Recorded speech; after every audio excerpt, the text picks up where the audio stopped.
2026. Yan. Fire horse, no?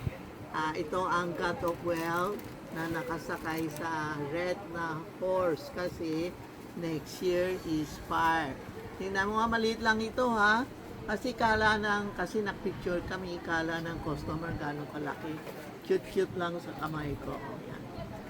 Ito ang God of Wealth, oh. Tingnan mo, may dala siya, masang patay, ibig sabihin, pag dinagay mo sa mesa mo, may pera ka na. Milyonaryo ka na. Ganon. Tapos, dalawang kulay. Pwede kayong pangregalo, mura lang po. Maganda pangregalo po, no? May gold and may red, no? Ayan. Kung sino regalo mo, ninang mo, ninong mo, yung kakasal, may nag-order sa amin, pang paregalo sa mga ninang, ninong.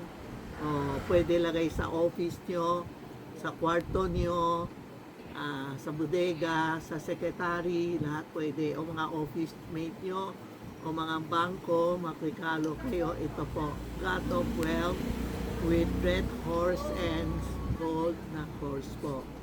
Yan po avail na kayo.